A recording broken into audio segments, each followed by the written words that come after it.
తలలుంచి కళ్ళు మూసుకొని ప్రభువును మహిమపరుస్తూ ఆయన సన్నిధిలో కనిపెట్టుకుని ప్రార్థన చేద్దాం.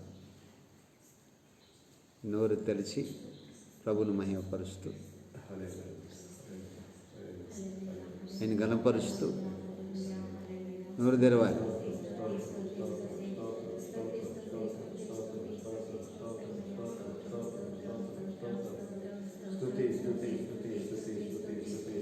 హల్లెలూయా హల్లెలూయా హల్లెలూయా. స్తోత్రమయ్యా స్తోత్రమయ్యా.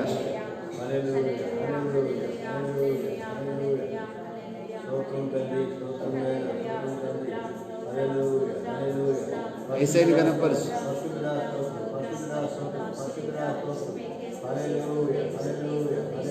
ఆమేన్ ఆమేన్ ఆమేన్.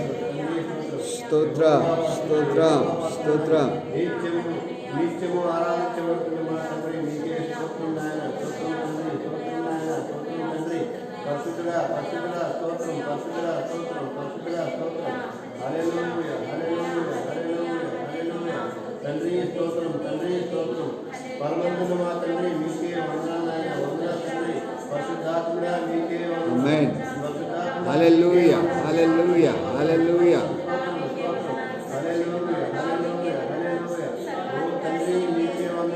నీకే వందనాలు నాయన. తండ్రి రండి ప్రభువా రండి నాయన. మా మధ్యలో రండి ప్రభువా. తండ్రి స్తోత్రం స్తోత్రం స్తోత్రం స్తోత్రం స్తోత్రం. తండ్రి నాయన రండి ప్రభువా. సంవత్సరం అంతా దేవుడు కాసి కాపాడాడు. వ్యాధిలో బాధలో సమస్యలలో వేదనకరమైన స్థితిలో నుంచి దేవుడు మన కాసి కాపాడాడు. మనకు దేవునికి మహిమ కలుగును గాక. మా మధ్యలో రండి ప్రభువా. తండ్రి స్తోత్రం. మాలో రండి నాయన. తండ్రి స్తోత్రం. నువ్వు నా మోసుకుంటున్నావు నాయన. మాలో రండి ప్రభువా. రండి నాయన. స్తోత్రం స్తోత్రం స్తోత్రం స్తోత్రం. పరిశుద్ధుడా స్తోత్రం. పరిశుద్ధుడా స్తోత్రం. పరిశుద్ధుడా స్తోత్రం. తండ్రి స్తోత్రం. తండ్రి స్తోత్రం. ఆయనే నా సంగీతము బలమైన కోటయును జీవాధిపతియు ఆయనే. జీవిత కాలమెల్ల స్తుతించెదను. జీవాధిపతియు ఆయనే. జీవిత కాలమెల్ల స్తుతించెదను. ఆయనే నా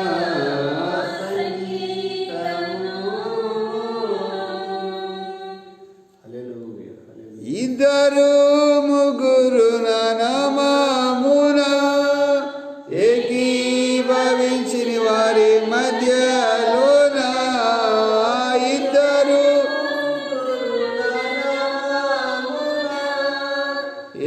ఏకీభవించిన వారి మధ్యలోన ఉండేదనని మన దేవుని ఉండేదనని కరములు తట్టి నిత్యం స్తుతించెదను. కరములు. ఆమేన్. హల్లెలూయా హల్లెలూయా. ఆయనే నా. అందరూ కలిసి పాడాలి. బలమైన కోటయును జీవాధిపతియు ఆయనే.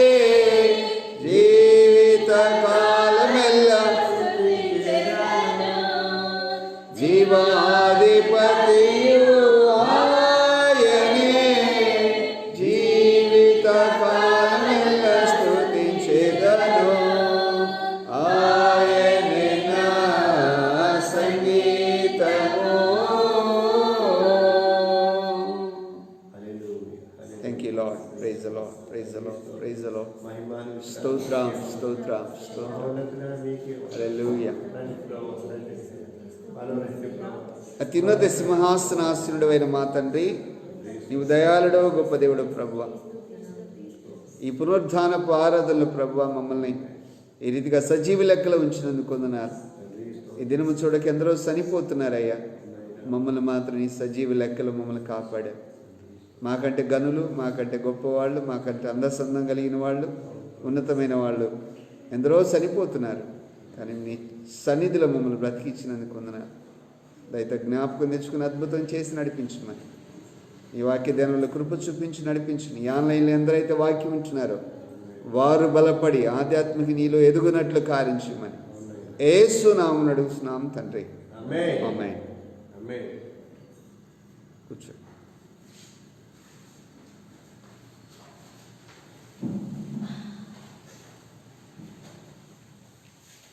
యేసుక్రీస్తు నామములో మీ అందరికీ వందనాలు పేరుపరవలసిన ప్రియ దేవుని బిడ్డలారా, ఆన్లైన్లో వచ్చిన ప్రతి దేవుని బిడ్డలకు ప్రత్యేకమైన వందనాలు. అందరికీ వందనాలు. Praise the lord. లేవియా కాండము యెహోవా బలిపీఠం గురించి మాట్లాడుకున్నాం. ఏంటదండి అది? బలిపీఠం, యెహోవా బలిపీఠం. బలిపీఠం యొక్క ప్రాముఖ్యత గురించి మాట్లాడుకున్నాం. ఆమేన్. హల్లెలూయా. లేవియా కాండము 6వ అధ్యాయము 12వ వాక్యం. బలిపీఠం మీద అగ్ని మండుచుండవలెను, అది ఆరిపోకూడదు. కనబడిందా? బలిపీఠం మీద అగ్ని మండుచుండవలెను, అది ఆరిపోకూడదు. 13వ వాక్యం చూడండి. బలిపీఠం మీద అగ్ని నిత్యము మండుచుండవలెను, అది ఆరిపోకూడదు. ఆమేన్. హల్లెలూయా. మీరు చాలాసార్లు చదివి ఉంటారు ఈ వాక్యాన్ని. ఈ వాక్యాన్ని మీరు చాలాసార్లు చదివి ఉంటారు. బలిపీఠం మీద ఈ అగ్ని నిత్యము మండాలి. ఆమేన్. పరిశుద్ధాత్మ దేవుడు మన జీవితాలలో కార్యం జరిగించి నడిపించగలిగిన ఉన్నతమైన దేవుడు ఆయన. Praise the lord. పరిశుద్ధాత్మ దేవుడు మన జీవితాలలో గొప్ప మెరికల్ చేయాలని దేవుడు ఆశపడుతున్నాడు. ఈ అగ్ని ఎవరు వేశారు? అసలు దేవుడు వేస్తాడు. బలిపీఠం మీద ఎవరు వేస్తారు? అగ్ని దేవుడు వేస్తాడు.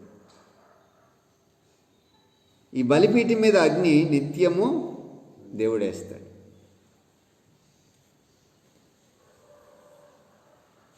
అగ్ని వేసి చేస్తాడు ఆయన.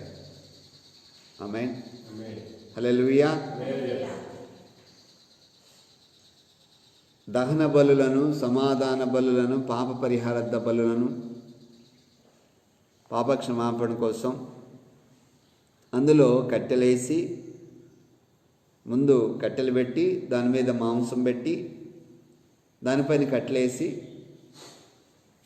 దానిపైన మాంసం పెట్టి అట్లా చేసి తర్వాత దేవుడు దానిని ఆకాశం నుండి అగ్ని పంపించేసి దాన్ని కాల్చివేస్తాడు. దాన్ని ఆమేన్. కాల్చివేసిన తర్వాత అక్కడ చూస్తే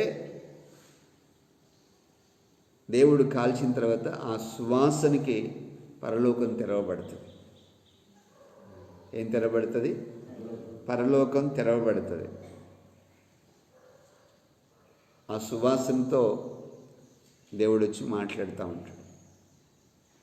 ఆమేన్. హల్లెలూయా.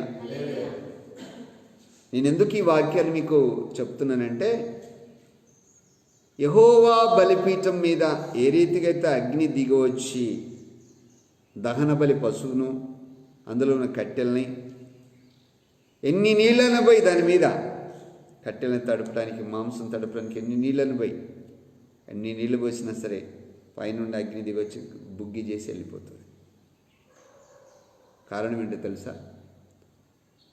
దానికి ఆత్మీయ అర్థం ఏంటంటే, ఈ బలిపీఠం ఏ రీతిగా అయితే అగ్ని మండుతుందో, నిత్యము ఎలా మండుతుందో నువ్వు యేసులో అలా మండాలి. ఎలా మండాలి? నిత్యము మండుచుండాలి. యేసయ్యలో పరిశుద్ధాత్మ అభిషేకంతో నిత్యము మండుచూ ఉండాలి. ఈ బలిపీఠము దగ్గర ఏ రీతిగా అయితే అవి బలిపశువుని ఎలా, దహన బలిపశువుని ఎలా దేవుడు దాన్ని బుగ్గి చేస్తాడో, ఆ పొగంతా పైకి లేచినప్పుడు ఆ సువాసన దేవుడికి వస్తుందట. వచ్చినప్పుడు ఆ వాసనకి కిందకి దిగుతాడే. ఆమేన్. కిందికి దిగుతాడే. బైబిల్ రాస్తుంది. నిర్గమాకాండము 29వ అధ్యాయం. నిర్గమాకాండం 29వ అధ్యాయం.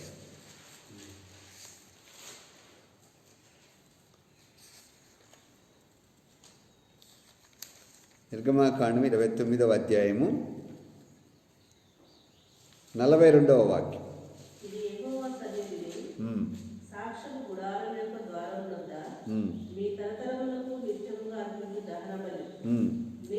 నీతో మాట్లాడుటకు నేను అక్కడికి వచ్చి మిమ్మలను కలుసుకొందును. 38వ వాక్యం ఫస్ట్ లైన్లో ఉంది. నీవు బలిపీఠం మీద నిత్యము అర్పించాల్సిందని బైబిల్లో ఉంది. అంటే ఈ బలిపీఠం మీద ఏదైతే నువ్వు అర్పిస్తావో ఆ అర్పణ దేవుడు చూసి నీ ఎద్దకు వస్తాడు. నీ ఎద్దకు వచ్చి మిమ్మల్ని కలుసుకుంటాడని రాస్తుంది అక్కడ. ఏమన్నది అక్కడ? కలుసుకుందును అని రాస్తుంది. ఆమేన్. ఎవరిని కలుసుకుంటాడండి? దేవుడు తన ప్రజలను కలుసుకోవడానికి వస్తాడట. తన ప్రజలను కలుసుకోవడానికి రావటానికి కారణం ఏంటో తెలుసా? ఆ అర్పణ దేవునికి ఇష్టమైందని అర్థం. 42వ వాక్యం చదువుతున్నా చూడండి. ఇది 43వ వాక్యం. అక్కడికి వచ్చి ఇజ్రాయేలులను కలుసుకుందును, ఇది నా మహిమ వలన పరిశుద్ధపరచబడును. కనబడిందా?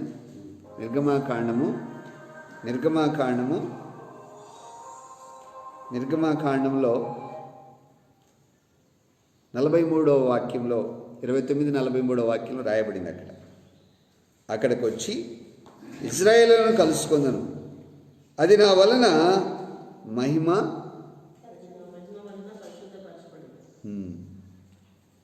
నా ప్రియ దేవుని బిడ్డలారా, నీలో పరిశుద్ధ ఆత్మ ఎప్పుడు మండుతూ ఉండాలి, నిత్యము మండుతూ ఉండాలి. అప్పుడు యేసు ప్రభు వచ్చి నేను కలుసుకుంటాడు. ఆమేన్. అర్థమవుతుందని చెప్పేది. ఆ బలిపీఠం నీవే, ఆ బలిపీఠము నీవే. ఆ బలిపీఠంలాగా నువ్వు మారాలి. ఆ బలిపీఠంలాగా నువ్వు మారినవనుకోండి, యేసు ప్రభు వచ్చి నేను కలుసుకుంటాడు. ఇది బైబిల్ రాసింది. మట్టి బలిపీఠం అని బైబిల్ రాసింది. ఏ బలిపీఠం అండి? మట్టి బలిపీఠం. మన జీవితాలు ఏంటండి? మొత్తం మట్టే. ఏ గుంట నుండి తీయబడ్డామో అదే గుంటకు మనము చేరతాం. కనుక మనం మట్టి బలిపీఠం. కనుక మనం మట్టి వారమని ఆయన జ్ఞాపకం తెచ్చుకుంటాడని బైబిల్ రాసింది. ఆమేన్. దహన బలి పశువును ఎప్పుడైతే దాని మీద పెట్టగానే, ఏ బలి అర్పణైనా తీసుకొచ్చి దాని మీద పెట్టగానే ఆ బలిపీఠాన్ని దేవుడు జ్ఞాపకం తెచ్చుకుంటాడు. నిన్ను కూడా దేవుడు జ్ఞాపకం తెచ్చుకుంటాడు. కీర్తనలో రాసి ఉంటుంది, దావీదు రాస్తాడు, మనం మట్టి వారమని ఆయన జ్ఞాపకం తెచ్చుకున్నాడని రాస్తుంది. మనం మట్టి వారమని ఆయన జ్ఞాపకం తెచ్చుకుంటాడని రాస్తుంది. ఈరోజు నీ వాక్యం ఉంటున్న ప్రియ దేవుని బిడ్డలారా, నిన్ను జ్ఞాపకం తెచ్చుకోవాలి అంటే నీ హృదయం దేవుని దృష్టిలో సరైన రీతిగా కనబడాలి. ఆయనకి దేవుని దృష్టిలో నీ హృదయం ఎప్పుడైతే కనబడుతుందో యేసు ప్రభు నిన్ను జ్ఞాపకం తెచ్చుకుంటాడు. ఏమని? వీళ్ళు మట్టివారని జ్ఞాపకం తెచ్చుకుంటాడు. మట్టివారమని జ్ఞాపకం తెచ్చుకుంటాడు. ఇంకోటి ఏంటంటే, నీవు పొందుకున్న అభిషేకం ఏదైతే ఉందో ఆ అభిషేకము నిత్యము నీలో మండుతూ ఉండాలి, అది ఆరిపోకూడదు. ఆమేన్. రాత్రింబగళ్ళు మండుతూ ఉండాలి. కొందరు ఉంటారు, చల్లారిపోయిన ఆత్మలు ఉంటాయి, చల్లారిపోయిన వాళ్ళు ఉంటారు. అంటే అర్థమైంది, కొన్ని రోజులు దేవుళ్ళు నడిచి లోకంలో కలిసిపోతారు వాళ్ళు. అది చల్లారిపోయిన ఆత్మ. బతికే ఉంటారు వాళ్ళు బతికే ఉంటారు. వాక్యాలు కూడా తెలుసు, ప్రార్థన ఎలా చేయాలో కూడా వాళ్ళకి తెలుసు, ప్రార్థన ఎలా చేయాలో కూడా తెలుసు. కానీ లోకంలో కలిసిపోతారు వాళ్ళు. కానీ వాళ్ళ గురించి ఏమని ఉంటుందంటే బైబిల్లో, వాళ్ళని కలుసుకోవడానికి రాడు ఆయన. కనుక దేవుని సన్నిధిలో ఆయన కృపలో ఆయన కొరకు నువ్వు నిలిచి నువ్వు చల్లారిపోకుండా చూసుకోవాలి. ఆమేన్. ఏమారిపోకుండా. ప్రకటన గ్రంథంలో ఉంటుంది ఒక మాట, వెచ్చగానైనను చల్లగానైనను ఉండు, నులివెచ్చనగా ఉండకు అంటాడు. వెచ్చగానైనను చల్లగానైనను ఉండు, నులివెచ్చని స్థితిలో ఉండమాక అంటాడు. అంటే నువ్వు వెచ్చగా కనబడాలి ఆయనకి, లేదా చల్లగా అయినా కనబడాలి. పరిశుద్ధాత్మ నీలోనికి వచ్చిందనుకోండి, వెచ్చగా ఉంటుంది లేదా చల్లగా ఉంటుంది. కనుక గుర్తుపెట్టుకొని దేవుని వాక్యం ఉంటున్న మీరు ఎలా ఉన్నారో ఒకసారి పరీక్ష చేసుకోండి. యేసు ప్రభు కలుసుకుందామని అనుకుంటున్నాడు మిమ్మల్ని, మరి మీరు ప్లేస్ ఇస్తున్నారా లేదా ఒకసారి గుర్తుపెట్టుకోండి. యేసు ప్రభుతో నువ్వు సన్నిహిత సంబంధం కలిగి దేవుడితో నడుస్తూ ఉన్నావనుకో, నిన్ను కలుసుకోవడానికి వస్తాడు. ఏమని రాసిందండి అక్కడ? మళ్ళీ ఒకసారి చదవండి. నిర్గమాకాండం 29:42 వాక్యం చదవండి.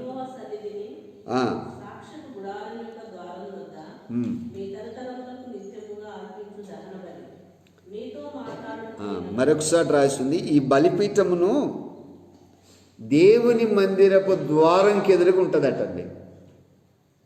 ఎవరికి ఎదురుగా ఉంటుంది? దేవుని మందిరానికి ద్వారానికి ఎదురుగా ఈ బలిపీఠం ఉంటుందట. అంటే అర్థమేం తెలుసు దీని అర్థం? నీ జీవితం ఎప్పుడు కూడా పరలోక గవినికి ఎదురుగానే దేవుడు చూసేలాగా కనపడాలి నువ్వు ఎప్పుడు. ఆమేన్. హల్లెలూయా. ఎప్పుడు కూడా దేవుని వైపు అలాగా చూస్తూ నువ్వు కనపడాలి ఆయనకి. నిన్ను ఆయన చూసేటప్పుడు నువ్వు సిద్ధము కలిగి ఉండేటట్టు ఉండాలి. ఎప్పుడు సిద్ధము కలిగి ఉండేటట్టు, దాని ద్వారానికి ఎదురుగా పెట్టేశాడట దేవుడు. మరి నీ జీవితం ఎలా ఉంది ఒకసారి పరీక్ష చేసుకో. నేను జ్ఞాపకం తెచ్చుకోవాలి. నువ్వు ద్వారానికి ఎదురుగా నీ ప్రార్థన కనబడాలి, నీ జీవితం కనబడాలి. నేను జ్ఞాపకం తెచ్చుకోవాలంటే దేవుని సన్నిధిలో ఎలా నడుస్తున్నావు ఒకసారి గుర్తుపెట్టుకోవాలి. ఆమేన్. హల్లెలూయా. నేను ఒక మాట చెప్తాను. ఖాళీ లేకుండా తిరుగుతున్న సేవలో అసలు నిద్ర వస్తే బండి పక్క పెట్టేసి 2 గంటలైనా 3 గంటలైనా సరే కారులో పండుకుంటున్నాను. మొన్నైతే కోదాళ్ళలో 1 గంటకి నిద్ర వచ్చింది. ఆ బండి పక్క పెట్టి 4 గంటల నిద్రపోయినా. ఆమేన్. అంటే ఎందుకు చెప్తున్నట్టు ఈ మాటలు? ఆనందం చెప్పసకినంత ఆనందం కలుగుతుంది. దేవుని సన్నిధిలో ఆనందం కలుగుతూ ఉంది. ఈరోజు నీ వాక్యం ఉంటున్న మీరు మీ జీవితాలు ఎలా ఉన్నాయి ఒకసారి పరీక్ష చేసుకోండి. ప్రభు సన్నిధిలో మిమ్మల్ని జ్ఞాపకం తెచ్చుకోవాలని దేవుడు కోరుకుంటున్నాడు. ఆమేన్. హల్లెలూయా.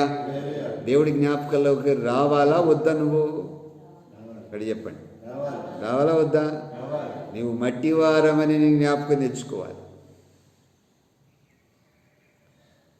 కనుక బైబిల్ చెప్తుంది, ఈ వాక్యం వింటున్న ప్రియ దేవుని బిడ్డలారా చదువుదాం. బైబిల్ చదవండి. లేవియా కాండము 9వ అధ్యాయము 24వ వాక్యం. లేవియా కాండము 9వ అధ్యాయము 24వ వాక్యం.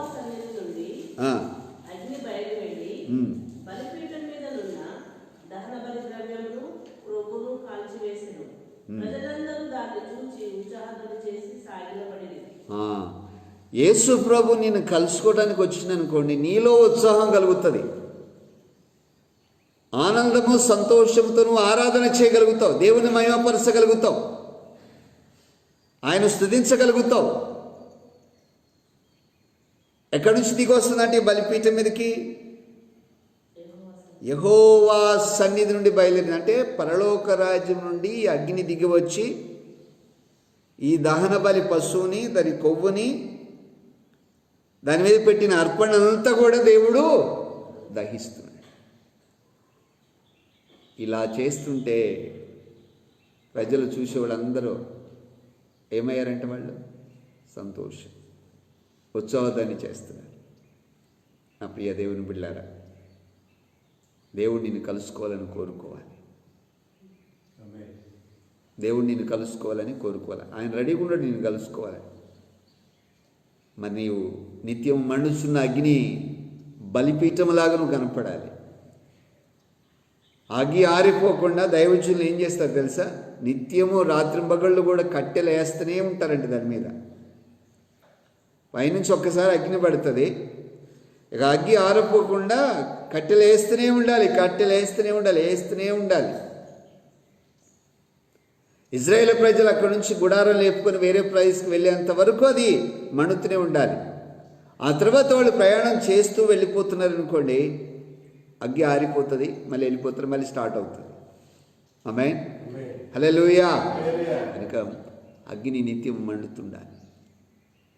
మన జీవితం యేసయ్యలో నువ్వు మండుతున్నావా లేదా? ఆమేన్. బాప్తిసం ఇచ్చే యోహాను గురించి రాసింది, అతడు మండుసున్న దీపమై ఉన్నాడని రాసింది. హల్లెలూయా. ఏమని రాసింది? అతడు మండుచున్న దీపం అంట. అతడు మండుస్తున్న దీపంలాగా ఉన్నాడని బైబిల్ రాసింది. ఈరోజు నీ వాక్యం వింటున్న నీవు దేవుని గురించి ఆయన సన్నిధిలో కనిపెట్టుకొని నువ్వు ప్రార్థన చేస్తే ప్రభువు నీకు సహాయం చేసి నిన్ను నడిపించగలిగిన ఉన్నతమైన దేవుడు ఆయన. ఆమేన్, హల్లెలూయా. ఇంకా చదవండి, బైబిల్ చదవండి ఒకసారి. యోహాను సువార్త 5వ అధ్యాయము 35వ వాక్యం. అతడు మండుచు ప్రకాశించున్న దీపమై ఉండెను. ఒకసారి చదవండి.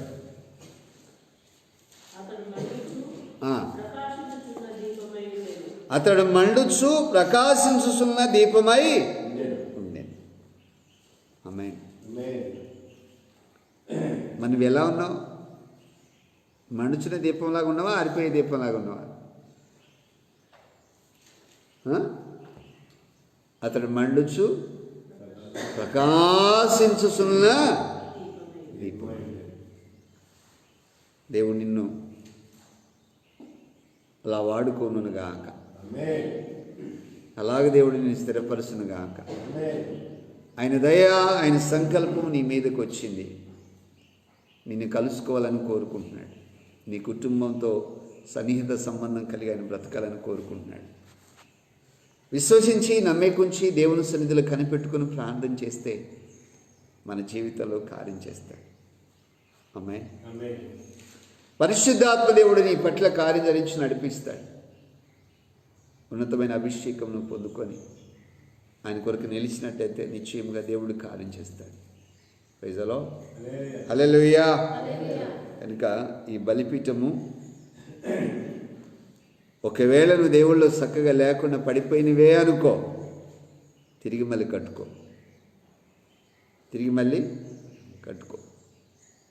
రాజుల 2వ గ్రంథం 1వ గ్రంథము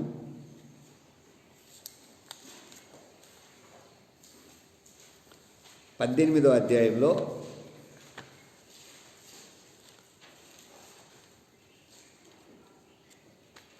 రాజుల 1వ గ్రంథము 18వ అధ్యాయం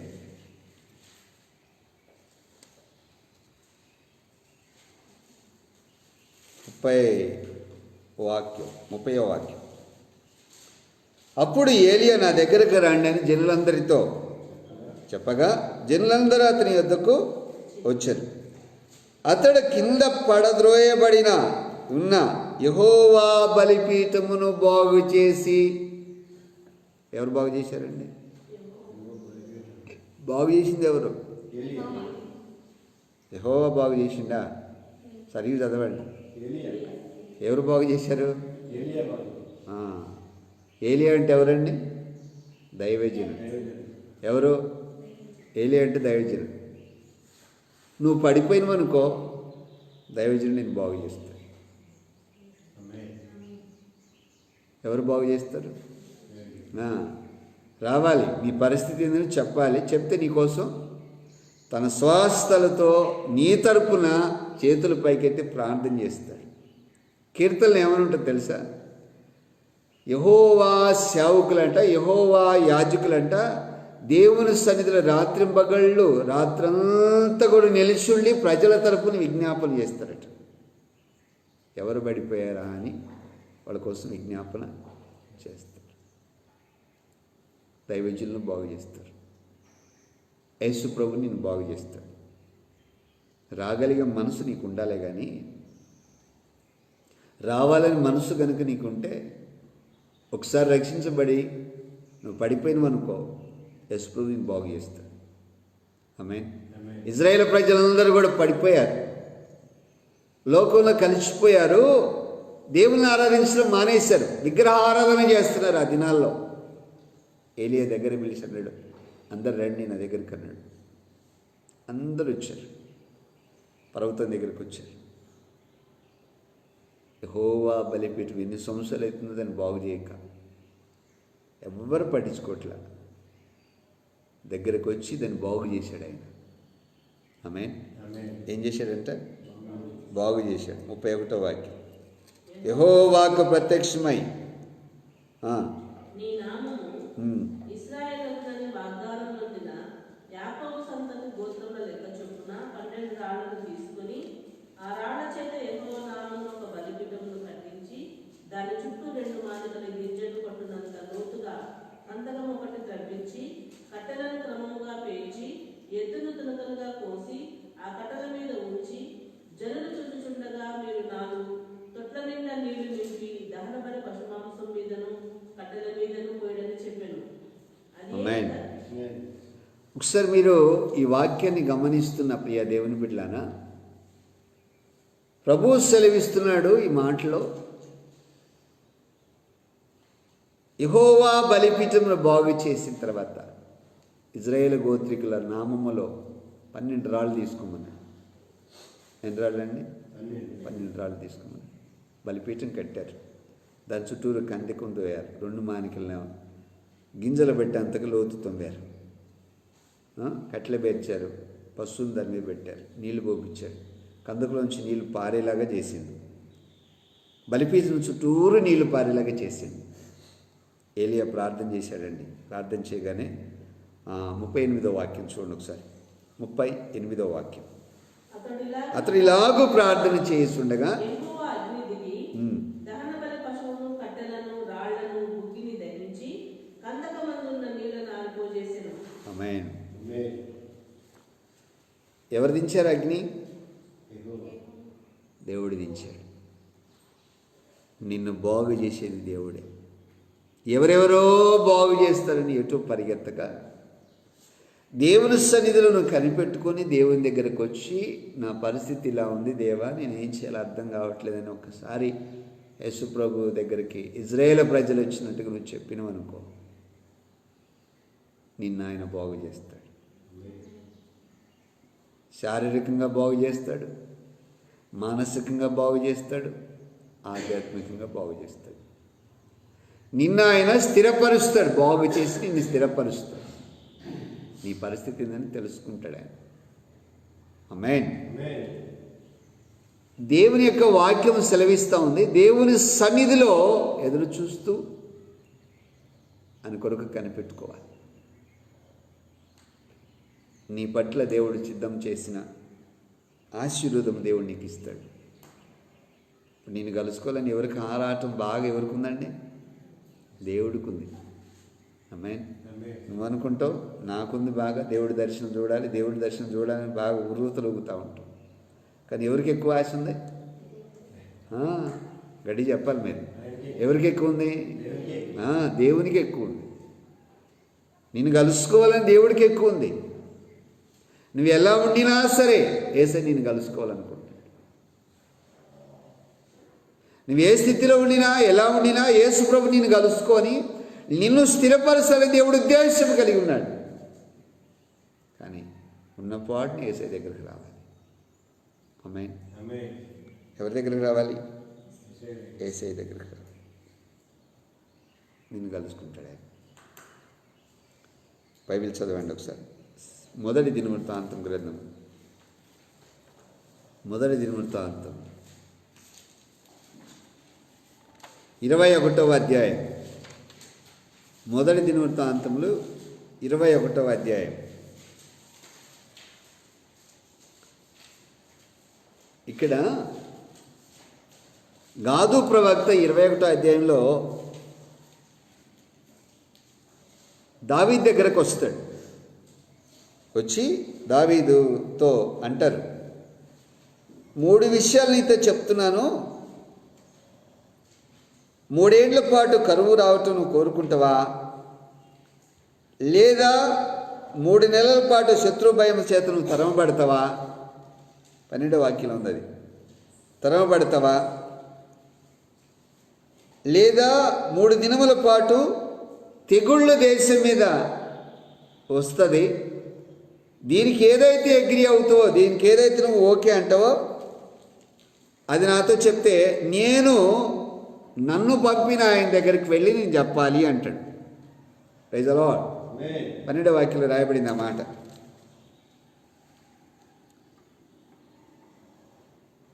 తెగులు నిలుచుట చేత యెహోవా ఇశ్రాయేలు దేశమంతట నాశనము కలగజేయుట అను వీటిలో ఒక దానిని నువ్వు కోరుకునుమని యెహోవా సెలవిచ్చుచున్నాడు.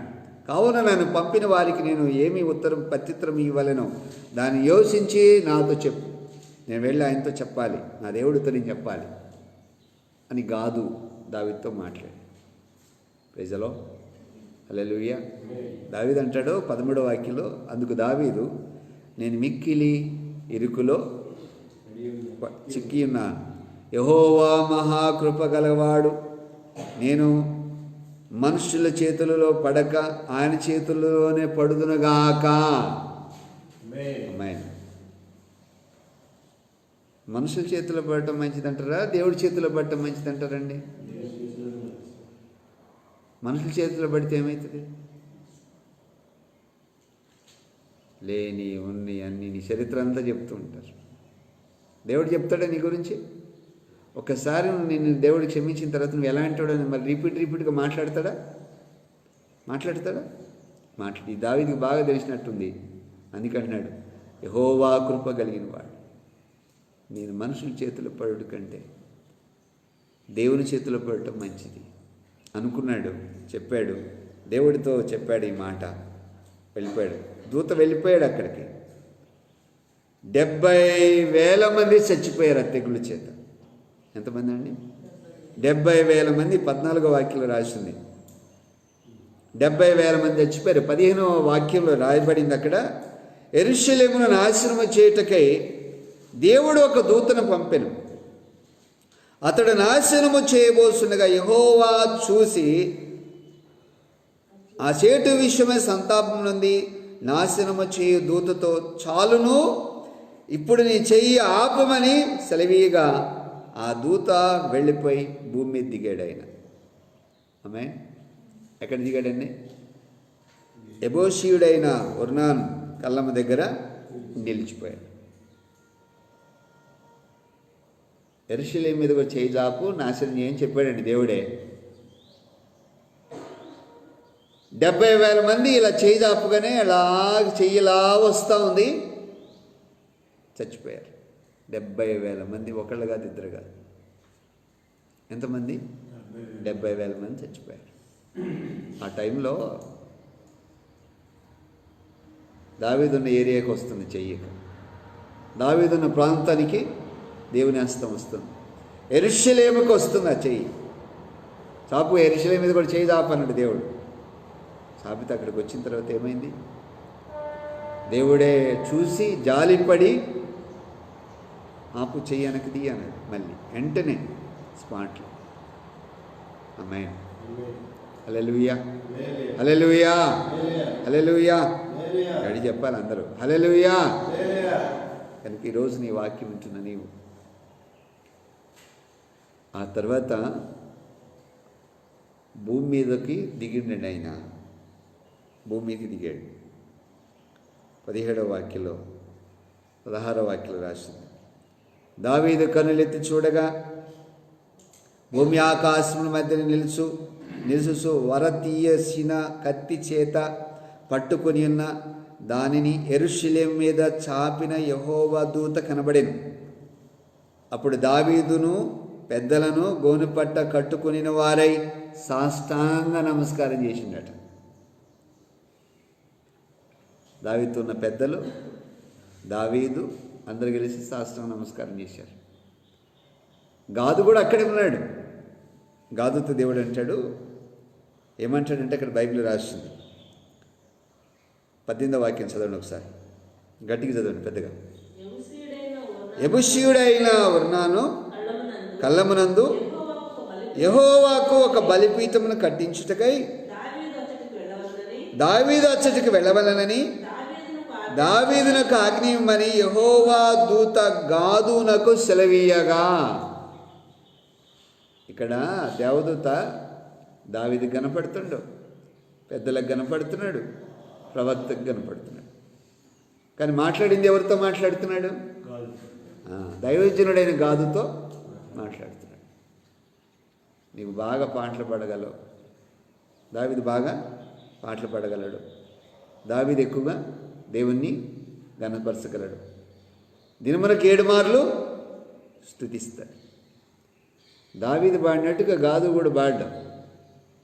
ఇప్పుడు దావీదుని గొప్ప చేస్తున్నాడా, గాదుని గొప్ప చేస్తున్నాడా? గాదుతోనే మాట్లాడుతున్నాడు. దైవజనుడైన గాదుతోనే మాట్లాడుతున్నాడు దేవుడు. కానీ అక్కడ మాట్లాడి ఏమంటున్నాడంటే, ఇక్కడ నాకు ఒక బలిపీఠం కట్టమని చెప్పు అంటున్నాడు దేవుడు. ఆమేన్, హల్లెలూయా. ఏం కట్టమన్నాడు? అక్కడ నాకు ఒక బలిపీఠాన్ని కట్టమని దేవుడు సెలవిస్తున్నాడు. వెళ్ళాడు బలిపీఠం కోసం. ఇది ఎవరికి కనపడ్డాడండి ఆయన? 19వ వాక్యం, యెహోవా నామమున గాదు పలికిన మాట ప్రకారం దావీదు వెళ్ళాను. చదవండి.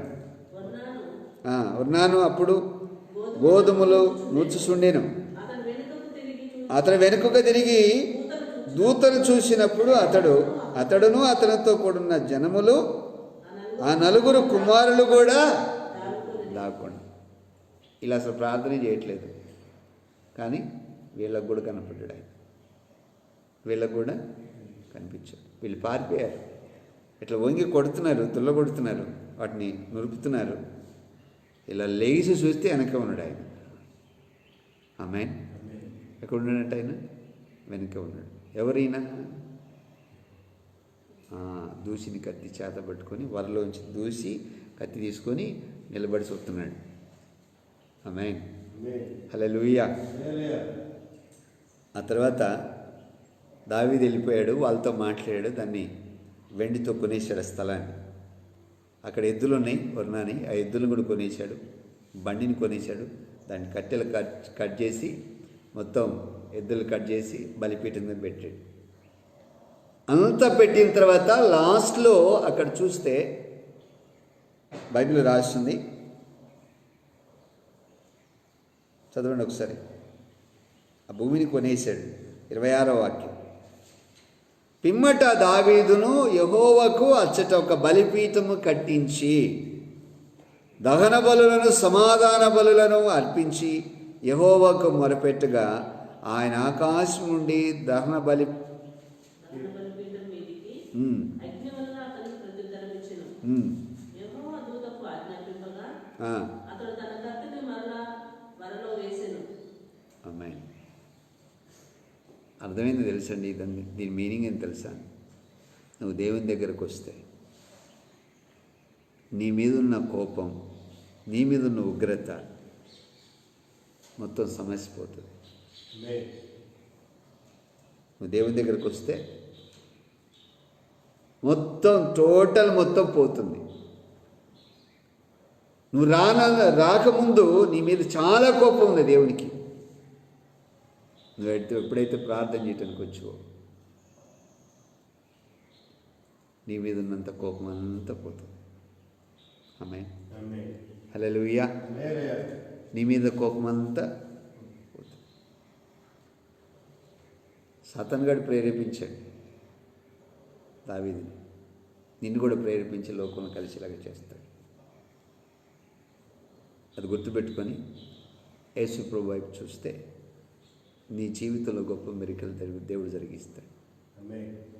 పరలోకపు తండ్రి నిన్ను బలపరుస్తాడు. ఎవరి దగ్గరకు రావాలి చెప్పండి గట్టిగా? ఎవరి దగ్గరకు రావాలి? యేసయ్య దగ్గరికి రావాలి. ఆయన సన్నిధికి వచ్చి నువ్వు మొరపెట్టాలి. ఇంతకుముందు ఎలా బ్రతికిను అనేది దేవుడు చూస్తూ ఉంటాడు. కానీ ఇప్పుడు కనుక నువ్వు వస్తూ ఉన్నావనుకో నీ మీద ఉన్నంత కోపం అంతా తొలగిపోతుంది.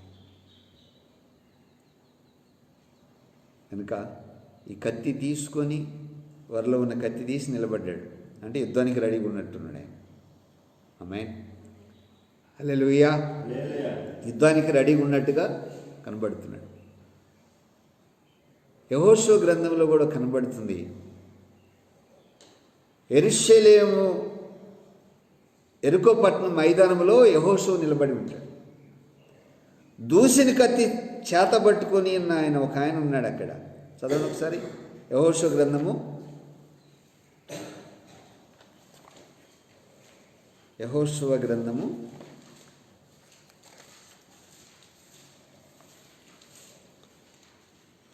5వ అధ్యాయం 13వ వాక్యం నుండి. యెహోషువ యెరికో ప్రాంతంలో ఉన్నప్పుడు అతడు కన్నులెత్తి చూడగా దూసిన కత్తి చేత పట్టుకుని ఉన్న ఒకడు అతని ఎదుట నిలిచి ఉండేను. యెహోషువ అతని యొద్దకు వెళ్ళి, నీవు మా పక్షం ఉన్నవాడవా మా విరోధుల పక్షం ఉన్నవాడవా అని అడగగా అతడు, కాదు, యెహోవా సేనాధిపతిగా నేను వచ్చి తిని అనేను. యెహోషువ నేల మట్టుకు సాష్టాంగ నమస్కారం చేసి, నా ఏలినవాడా తన దాసులుగా సెలవిమ్మని అడిగాడు. ఆమేన్. కనబడిందా మీకు? ఎవరైనా? యేసు ప్రభువే. ఎవరైనా? యేసయ్యే. నిలబడ్డాడు అక్కడ. ఎవరిని జయించడానికి? అక్కడ శత్రువులను జయించడానికి. ఆ తర్వాత అధ్యాయం చదివితే ఎరుకో ప్రాంతాన్ని జయించారు. వాళ్ళు ఎరుకో ప్రాంతాన్ని జయించారు. ఈరోజు నీ వాక్యం ఉంటున్న మీరు, ప్రభు నీకు సహాయం చేసి నిన్ను నడిపిస్తాడు. నువ్వు ఆయన దగ్గరకు రావాలి, ఆయన ఆరాధించాలి, ఆయన స్తుతిస్తూ, ఆయన గణపరుస్తూ, ఆయన సన్నిధిలో నువ్వు ఆరాధిస్తూ ఉన్నావు అనుకో, నిన్ను కలవటానికి యేసు ప్రభు వస్తాడు. ఆమేన్. నిన్ను కలవటానికి యేసయ్య వస్తాడు. ఎవరికి బాగా కలవాలనుందండి? నీతో. నీతో కలిసి సహవాసం చేయాలని దేవునికి బాగుంది. దేవునికి ఉంది బాగా. నీతో కలిసి సహవాసం చేయాలని దేవునికి ఉంది బాగా. సమాధాన బలులు, దహన బలులు ఎప్పుడైతే ఈయన అర్పించాడో దావీదు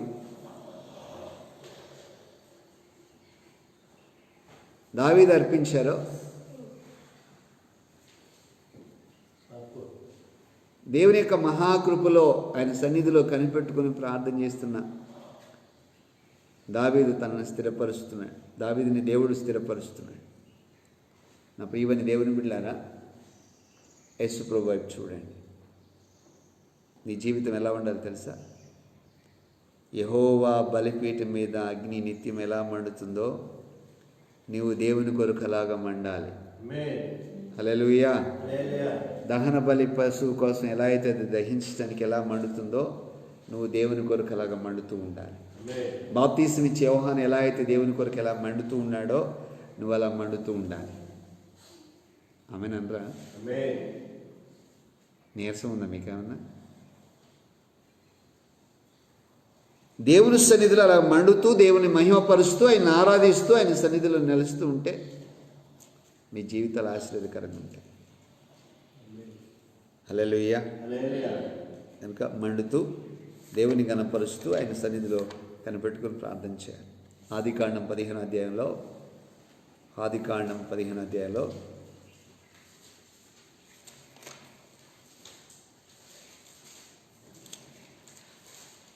పదిహేడవ వాక్యం.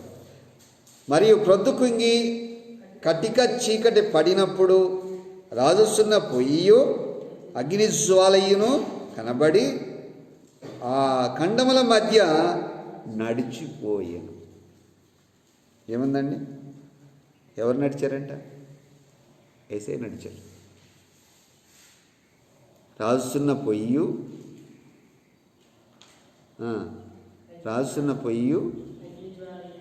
అగ్నిజ్వాలను కనబడి ఖండముల మధ్య నడుచుకుంటా పోయి. ఆమేన్.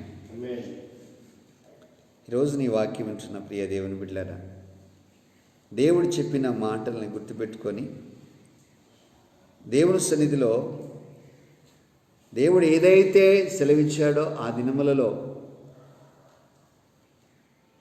అందరూ చేస్తూ వచ్చారు దైవజనులు. అబ్రాహాము చేశాడు, దావీదు చేశాడు, మోషే చేశాడు, హారూను చేశారు. అలా చేయటం వల్ల వారు దీవించబడ్డారు, బ్లెస్ చేయబడ్డారు.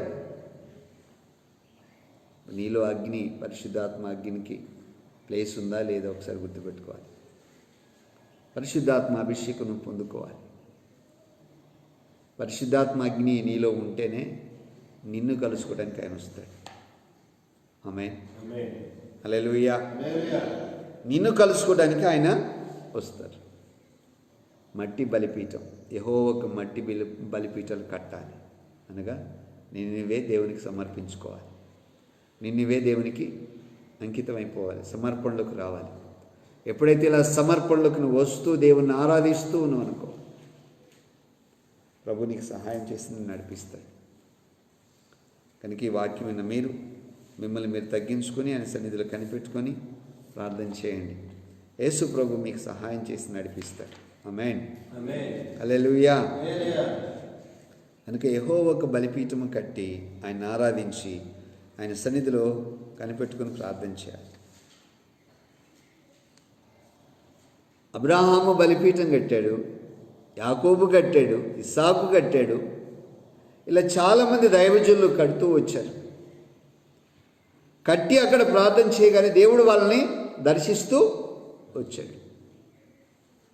మన జీవితాన్ని దేవునికి అర్పించి యేసయ్యలోని జీవితాన్ని కట్టుకుంటే దేవుడు నిన్ను దర్శించడానికి వస్తాడు. ఆమేన్. ఒకసారి వెలిగించబడిన తర్వాత లోకంలో కలిసిపోతే నిన్ను మార్చడం అసాధ్యమని బైబిల్లో రాయబడింది. ఒక్కసారి నువ్వు వెలిగించబడి అనగా మారుమనసు పొంది దేవుళ్ళు నడిచిన తర్వాత నిన్ను మార్చడం అసాధ్యమని బైబిల్ రాస్తుంది.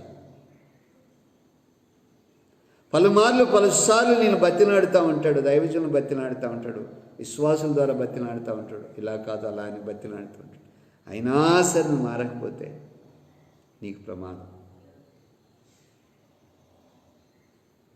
వాళ్ళకు వాక్యాలు కూడా తెలుస్తాయి, అన్నీ తెలుస్తాయి, పాటలు వస్తాయి, అన్నీ వస్తాయి. మార్పు లేని జీవితం అని ప్రమాద పంచులకు వెళ్ళిపోతాం. ఒకసారి బాప్తీసం తీసుకొని లోకంలో కలిసిపోతాయి, ప్రమాదం. హెబ్రీయులకు రాసిన పత్రిక ఒకసారి చదువుదాం. హెబ్రీయులకు రాసిన పత్రిక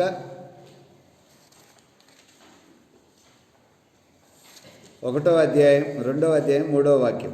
ఇంత గొప్ప రక్షణను మనల్ని నిర్లక్ష్యము చేసినలా ఎలాగూ తప్పించుకుందుము. కనబడిందా? 2, 3వ వాక్యం. హెబ్రీయులకు రాసిన పత్రిక 2, 3వ వాక్యం.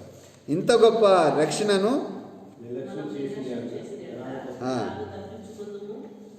చాలు.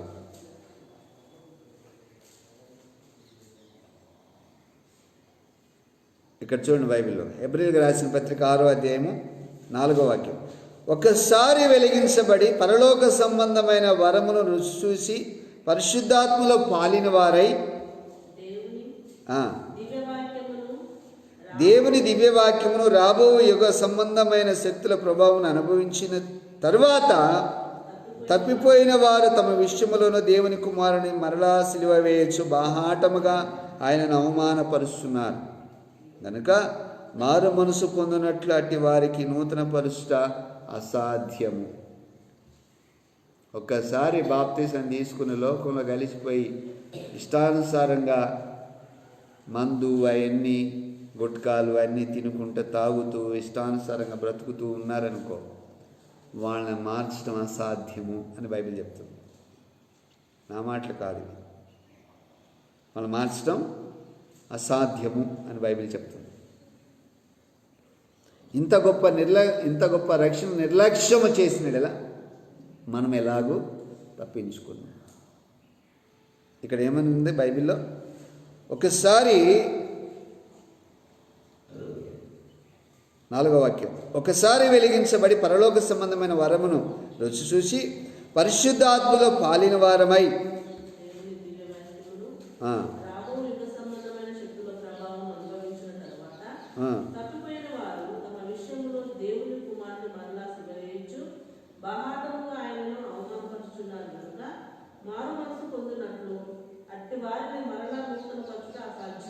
ఆమేన్. అంటే దివ్యవాక్యం అంటే వాక్యాలు ద్వారా నువ్వు పట్టబడి దాన్ని అనుభవించి ఎన్నో మేలులు వరాలు దేవునికి ఇచ్చి అంత చేసి స్థిరపరిచిన తర్వాత నువ్వు కరెక్ట్ వేలో లేకపోతే నిన్ను నూతన పరచడం అసాధ్యం అంటాడు. ఆమేన్. హెబ్రీయులకు రాసిన పత్రికలో 6వ అధ్యాయంలో దేవుడు 4, 5, 6 వాక్యాల్లో రాయబడిన ప్రకారం ఇది మనకు తెలుసు. ఇలా పడిపోయిన వాళ్ళు ఎవరైనా ఉంటే తెలుసుకొని దేవుని దగ్గరకు వచ్చి ప్రాధేయపడితే దేవుడు మారుస్తాడు, వాళ్ళు మారుస్తాడని బైబిల్లో ఉంది. చదువుదామా? తప్పిపోయిన కుమారుడు ఉన్నాడా లోకస్వార్తలో? తప్పిపోయిన కుమారుడు ఉన్నాడా లోకస్వార్తలో? తప్పిపోయిన కుమారుడు ఆస్తి పంచుకుని వెళ్ళిపోయి దుర్వ్యాపారమునకు అన్నిటిని పెట్టి ఇష్టానుసారంగా బ్రతికాడు. లేని అలవాట్లు అంటే ఏమీ అతనిలో లేవు, అన్ని అలవాట్లు ఉన్నాయి లోక సంబంధంగా. అంతా పోగొట్టుకున్నాడు, పందుల దగ్గరికి వెళ్ళిపోయాడు. ఎవరి దగ్గరికి వెళ్ళిపోయాడు? పందుల దగ్గరికి వెళ్ళిపోయాడు. పందుల దగ్గరికి వెళ్ళిపోయి అక్కడ బతుకుతున్నాడు. ఆ పందుల పొట్టు తినని సరి బతుకుతామని తనకి ఆలోచన వచ్చింది. ఏమనంటే, నా తండ్రి దగ్గరైతే అనేకమంది కూలి వంటలు పనిచేస్తున్నారు, నేనైతే ఇక్కడ ఆకలితో చచ్చిపోతున్నా అని ఆలోచన వచ్చింది. ఆమేన్. ఎప్పుడైతే దేవుడు ఒక అవకాశం ఇచ్చారు, ఆ పందుల దగ్గర నుంచి బయటకు వచ్చాడు. అదే వాసనతో వచ్చాడు. వాడు ఎక్కడో దూరం ఉన్నాడు. దేవుడు ఎక్కడి నుంచి చూస్తున్నాడండి? పైనుంచి చూస్తున్నాడు. తిన్నగా పరిగెత్తుకుంటూ వచ్చి వాడి దగ్గరకు వచ్చి కౌగిలించుకొని మెడ మీద పడి ముద్దు పెట్టుకొని అక్కడ పలివాళ్ళని పిలిచి లోపలికి తీసుకెళ్ళిపోయి ఇతనికి స్నానం చేయించేసి ప్రశస్తమైన వస్త్రాలు తొడగండి, ఉంగరం పెట్టండి, తలపాగా పెట్టండి, ఇతను గణపరచండి. ఆమేన్. హల్లెలూయా. రాసింది బైబిల్లో, ఈ నా కుమారుడు తప్పిపోయి దొరికాడు. ఈ నా కుమారుడు చనిపోయి తిరిగి లేచాడు. లూకాసు వార్త 15వ అధ్యాయం ఉందన్నమాట. లూకాసు వార్త 15వ అధ్యాయం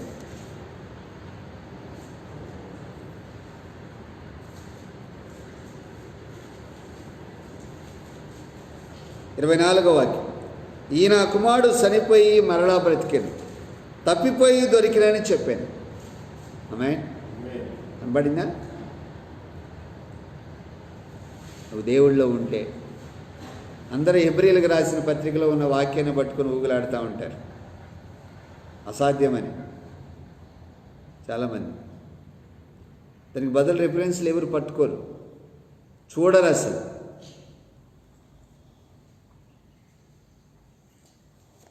కనుక ఈరోజు నేను వాక్యం వింటున్నా, నీవు ఒకసారి తెలుసుకోవాలి.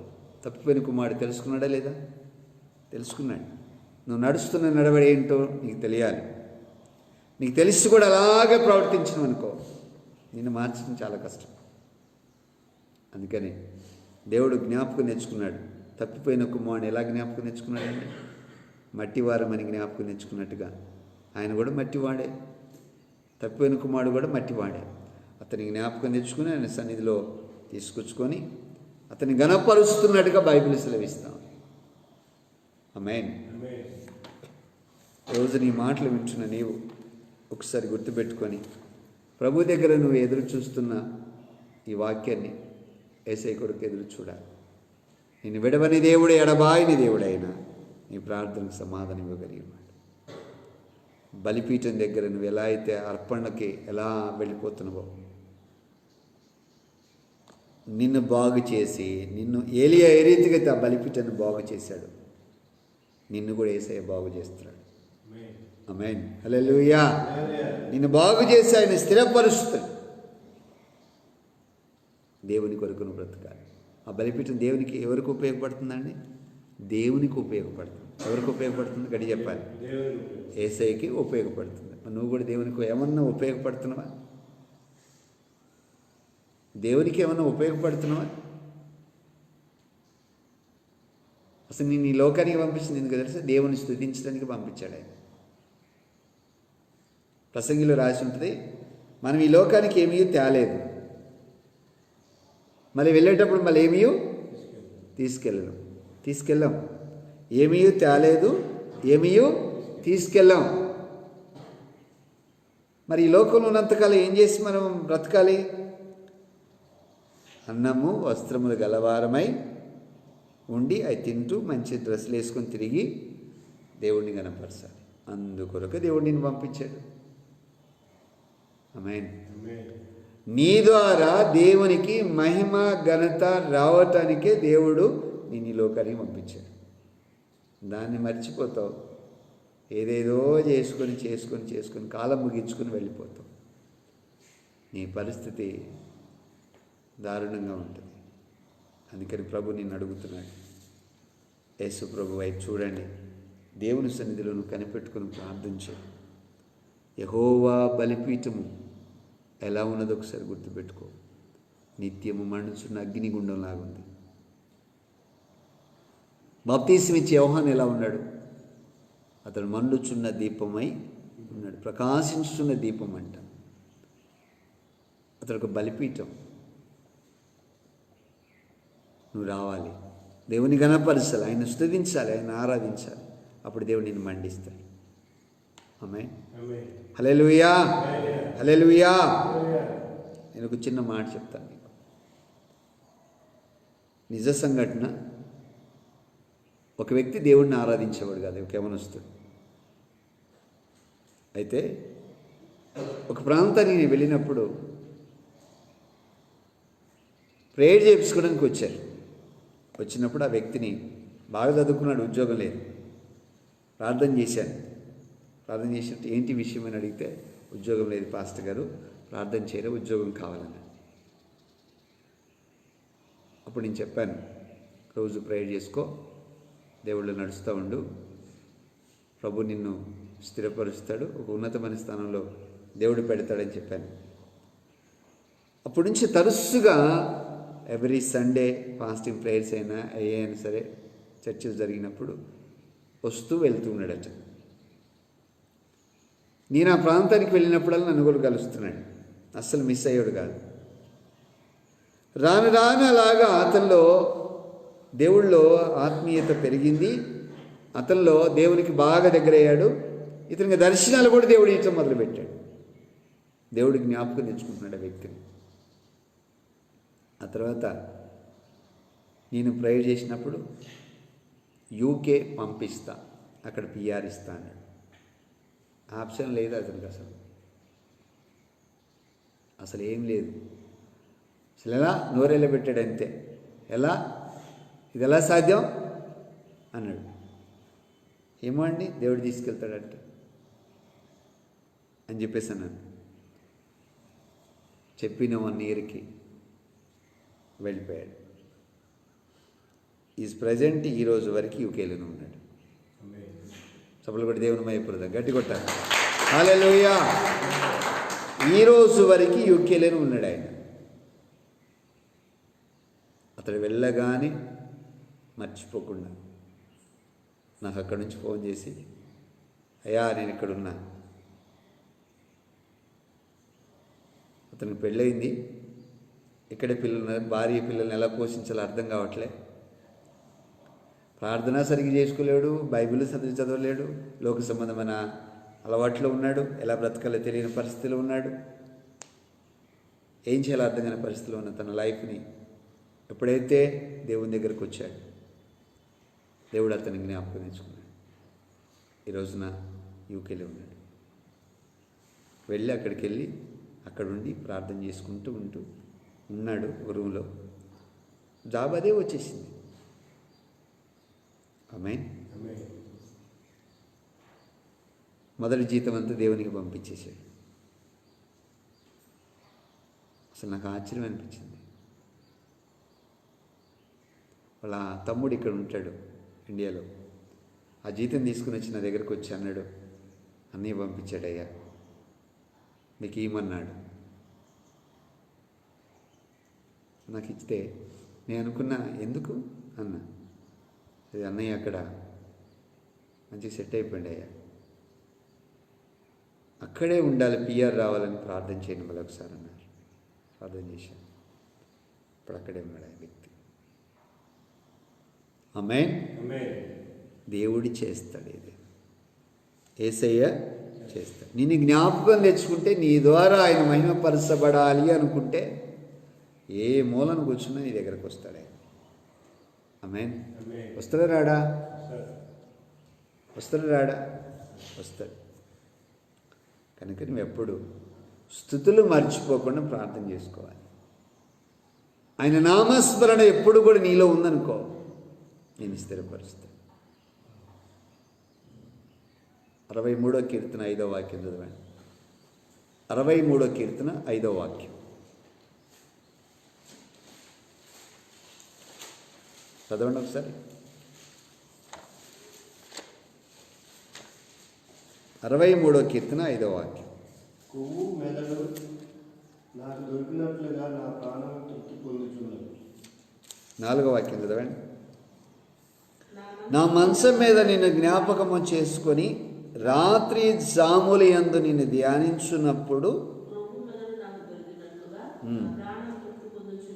ఆమేన్. ఎంత ఆనందం ఉందంటండి. మంచం మీద పడుకుని నిద్రపోదామని దావీదు. ఎక్కడ పడుకున్నాడంట? మంచం మీద పడుకున్నాడు దావీదు. పండుకుంటే రాత్రిపూట రాత్రి జాముల్లో దేవుడి జ్ఞాపకం వచ్చిందంట. ధ్యానిస్తూ ఉన్నాడు ఆయన్ని.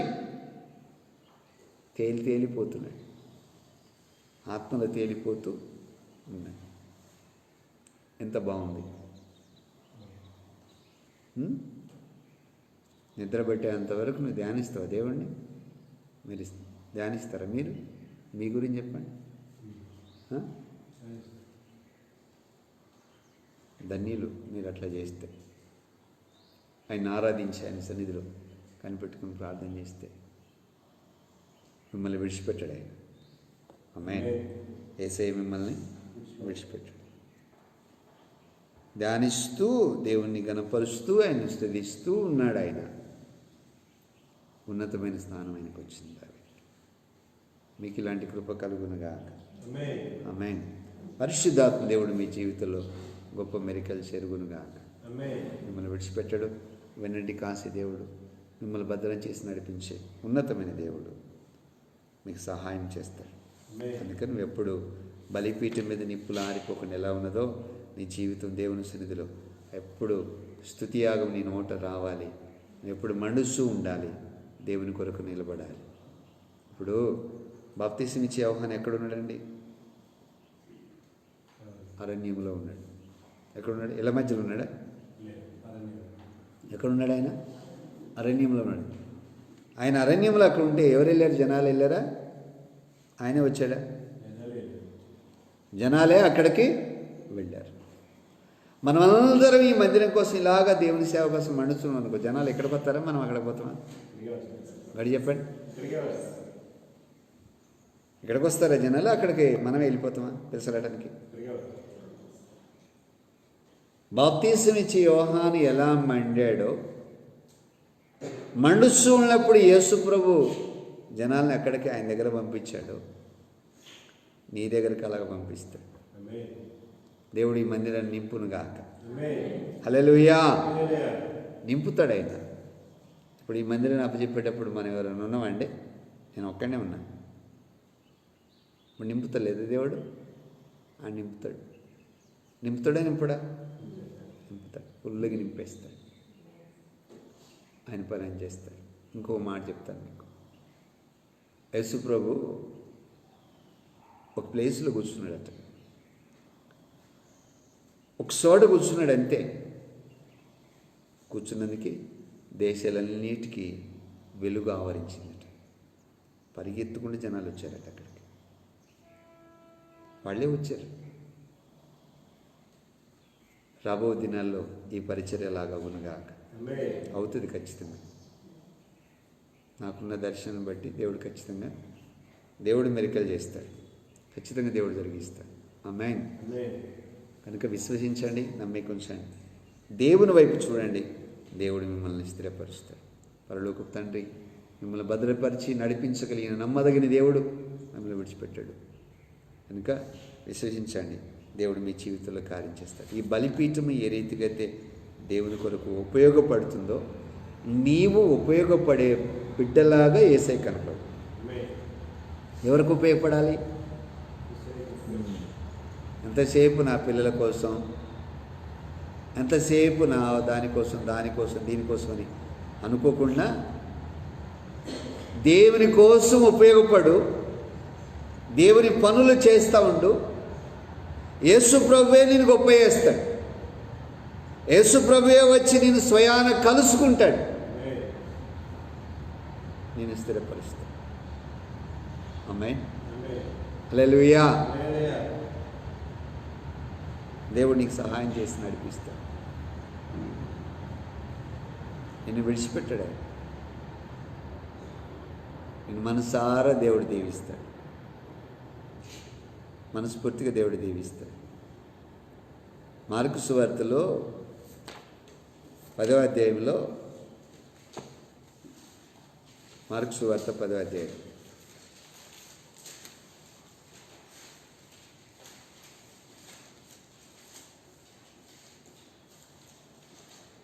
28వ వాక్యం పేతురు అంటాడు, పేతురు ఇదిగో మేము సమస్తమని విడిచిపెట్టి నేను వెంబడించుతామని ఆయనతో చెప్పసాగింది. కనబడిందా? ఇంక చెప్తూనే ఉన్నాడు. ఇక ఏదేదో చెప్తుంటే దేవుడు మాట్లాడుతున్నాడు. ఆయన ఏమన్నాడు తెలుసా? నా కొరకు ఏం చేసావు అని ఆయన వివరణ ఇస్తున్నాడు.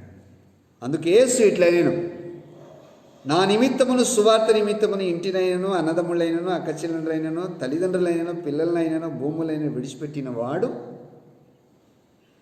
ఇప్పుడు ఇహమందును హింసలతో పాటు 100 భూములను రాబో లోకమందు నిత్య జీవమును పొందుదువని నిశ్చయముగా నీతో చెప్పుస్తున్నాను.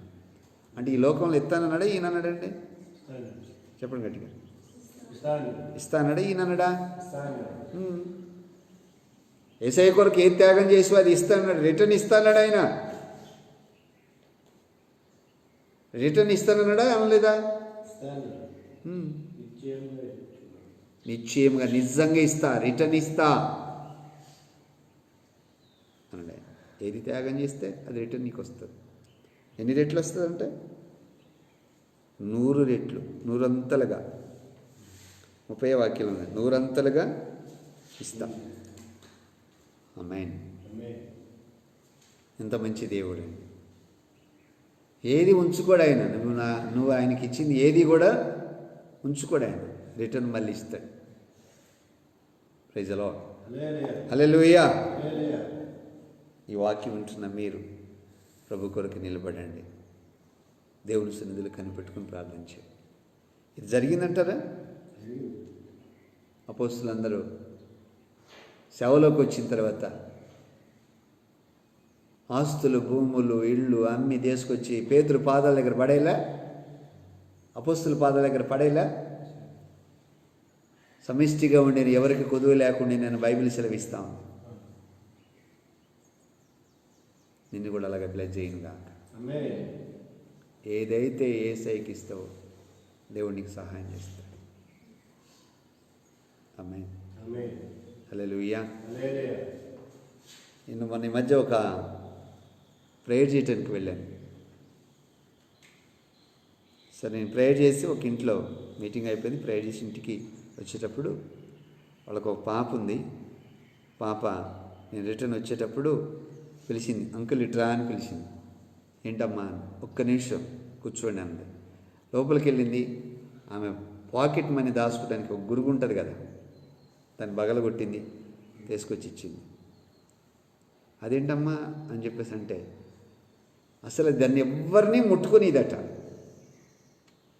డబ్బులు ఇచ్చేది ఎవరో ఫాదరే, ఇచ్చేది వాళ్ళ మమ్మీ, ఫాదరే ఇస్తారు. కానీ అందులో వేసుకుంటే దాన్ని జాగ్రత్తగా దాచిపెట్టుకుంటుందట. అందరికీ తీసేలాగా జాగ్రత్తగా దాచిపెట్టుకుంటుంది. డాడీకి అవసరమే ఒకసారి అడిగినా కానీ ఇవ్వనంటే ఇవ్వనని గిజగిజ ఏడ్చిందట. కానీ అక్కడికి వచ్చిన తర్వాత నాకు ఇస్తే అదేంటమ్మా నాకు ఇచ్చిన వాళ్ళ డాడీ అంటాడు, నాకు ఎవరికి ఇదండి, మరి మీకు ఎట్లా ఇస్తుంది అర్థం కావట్లా, పగలగొట్టి తీసుకొస్తుంది మొత్తం అంటే నేను అన్నా కదా. పాపను పిలిచి ఎందుకమ్మా ఎందుకు ఇస్తున్నావు అని అడిగితే అన్నదే ఏసైకి ఇస్తున్నా, నేను ఎవరికి ఇస్తున్నా, ఏసైకి ఇస్తున్నా. ఇప్పుడు అది ఆమెకి చాలా ఇష్టం కదా, అమ్మని ఆమెకి చాలా ఇష్టం. ఇంకోటి ఏంటంటే చాలా ప్రాణంగా చూసుకుని నిద్రలో కూడా దాన్ని దగ్గర పెట్టుకుని పండుకుంటుందట. దగ్గర పెట్టుకుని పడుకున్నప్పుడు వాళ్ళ డాడీ తీసి పక్క పెడతాడు, మళ్ళీ మెలకు వచ్చిన మళ్ళీ తెచ్చుకుంటుందట. నేను ఎందుకు ఇది జ్ఞాపకం చేస్తున్నానంటే నీకు ఏదైతే ప్రాణం ఉందో, ఏదైతే ఇష్టం అనిపిస్తుందో దాన్ని ఏసైకి ఇవ్వగలుగుతావా, ఇవ్వగలుగుతారా? అది ఆలోచించాలి. ప్రజలు ఇవ్వగలుగుతారా మీరు? ఏదైతే మీకు ఇష్టం అనిపిస్తుందో, ఏదైతే మీ నిత్య జీవితంలో అంటే మీ నిజ జీవితంలో ఏదైతే నడుస్తుందో అది మీకు ఇష్టకరమైంది అనుకోండి, అది ప్రభుకి ఇవ్వగలిగే దమ్ము ధైర్యం ఉంటుందా మీకు? ఆ పాప, చిన్న పాప ఒక్క పైసా కూడా ఉంచుకోకుండా మొత్తం ఇచ్చింది.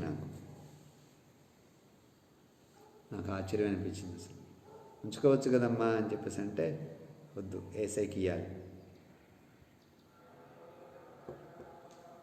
ఆ డబ్బులతో నేను డీజిల్ కొట్టించుకొని పెట్రోల్ కొట్టించుకొని 5 రోజులు తిరిగాను. 5 రోజులు ఆ డబ్బులతోనే కొట్టించుకుని ట్యాంక్ ఫుల్ చేసుకున్నా ఒకసారి, మళ్ళీ సెకండ్ టైం కూడా ఫుల్ చేసుకున్నా, సువార్త ప్రకటించాను 5 రోజులు వరుసగా. హల్లెలూయా. ఇప్పుడు ఈ ఖాతా అంతా ఎవరికి వెళ్ళిపోతుంది? ఆమెకే కదా. కనుక మనము దేవుని సేవ విషయంలో కానీ, దేవునికి అర్పించే విషయంలో కానీ పేతురు ఎలా అయితే ప్రయాసపడి సమస్తాన్ని విడిచిపెట్టాడో, దేవునికి ఇష్టకరమైనది ఏదైనా సరే, నీకు ఇష్టమైనది ఏదైనా ఉంటే దేవునికి ఇచ్చేటట్టు ఉండాలి. ఆమేన్. హల్లెలూయా. అందుకే బలిపీఠం మీద దహన బలి పశువుని ఏ వంక ఉండకూడదు, దానికి గూనిదై ఉండకూడదు, గజ్జిదై ఉండకూడదు, రోగమై ఉండకూడదు, బలహీనమై ఉండకూడదు. ఆరోగ్యం కలిగిన పశువుని తీసుకురావాలి, బలమైన దాన్ని తీసుకురావాలి, మందలోంచి ఎత్తగలిగిన దాన్ని తీసుకురావాలి, దేవునికి అర్పించాలి. ఇప్పుడు దాన్ని చూస్తే అందరికి ఇష్టమవుతుంది కదండి. బలమైనది, పుష్టి కలిగింది, ఆరోగ్యం కలిగింది, చలాగ్గా ఉండేదాన్ని దాన్ని తీసుకొచ్చి దేవునికి అర్పిస్తుంటే దాన్ని చూసిన అందరికీ ఇష్టపడితే ఎంత బాగుంది ఇది అనిపిస్తుందా, అనిపిదా? అందుకే దేవుడు అంటాడు, ముందే చెప్తాడు, నాకు ఇచ్చేది ఏది కూడా గూనిది కానీ, కుంటిది కానీ, గుడ్డిది కానీ, మరగుజ్జిది కానీ, గజ్జిది కానీ ఏది కూడా నాకు అర్పించకూడదు. మంచిదే, నాకు ఆరోగ్యం కలిగింది, శ్రేష్టమైనది అర్పించాలి నాకు. ఇప్పుడు చూసిన వాళ్ళకి అది ఆ మంద కాపరికి అదంటే ఇష్టం, మరి దాన్ని తీసుకురమ్మంటాడు దేవుడు. మరి నీకు ఇష్టంగా ఏమైంది? నీ లైఫ్ దేవునికి, నీ లైఫ్, నీ అందసందం దేవునికి నీకు కావాలి, మరి దేవునికి అర్పించగలుగుతావా? ఆమేన్. హల్లెలూయా. హల్లెలూయా. విశ్వసిస్తున్న నీ జీవితం, నీ అందం ఎన్నిసార్లు అద్దంలో చూసుకొని మురిసిపోతావు అర్పించేసేకి. దానికంటే ఇంకా శ్రేష్టమైనది ఏదైనా ఉంటుందా? అర్పించేసేకి దేవుడు నేను బ్లెస్ చేస్తాడు. హల్లెలూయా. దాని తర్వాత ఇంకేమున్నాయి? అన్నీ కూడా దేవునికి దగ్గరకు వచ్చి ఆయన ఆరాధిస్తూ ఉంటాయి. పోగొట్టుకున్న దానికంటే 100 రెట్లు దేవుడు నీకు ఇస్తాడు. ఆమేన్. ఇటు కృప మీకు అనుగ్రహించబడును గాక. ఆమేన్. కళ్ళు మూసుకొని చిన్న ప్రార్థన చేస్తాను. మోకాలు ఉండండి, కళ్ళు మూసుకొని చిన్న ప్రార్థన.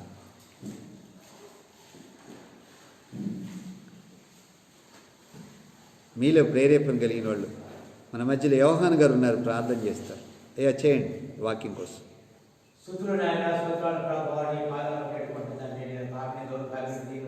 ఆమేన్.